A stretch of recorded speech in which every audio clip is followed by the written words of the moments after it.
What's your favorite thing about Allah? Allah. What's not to be favorite about, man? He made everything there is, the good and the bad.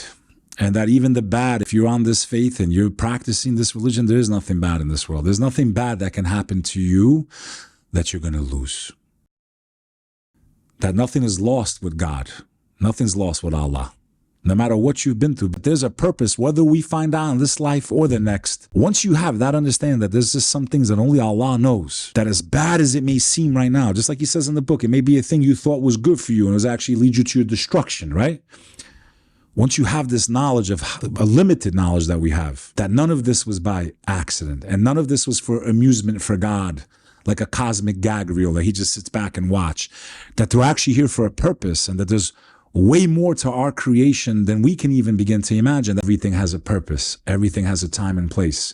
Nothing will be lost. You lost your child and you're watching this, I guarantee you're going to see that kid again. Your family had their houses destroyed and they lost their lives in an unjust war. You will have your day in front of your Lord. That none of us can escape the irresistible. That there will be a day where this King of all kings, this master of the universe, this one that designed and created all that exists, that he will make all of this right one day. It's not just some fairy tale. It's not just some fantasy. He is real because we can see his signs everywhere. If only we would look. If only we would look. But there is a God out there. I know that.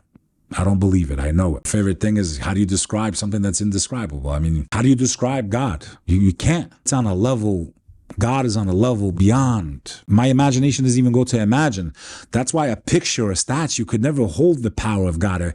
It's an insult to God. He said, don't make pictures, don't make it. Because how could anything encompass that being beyond comprehension? That he tells us in the Quran, I've made a paradise that no mind has, no eyes could see or smell or imagine. Now, imagine, our imagination is pretty wild, brother. I picture myself flying to Jannah, doing whatever I want. That's nothing compared to what I have waiting for you. I believe there's a God 100%, brother.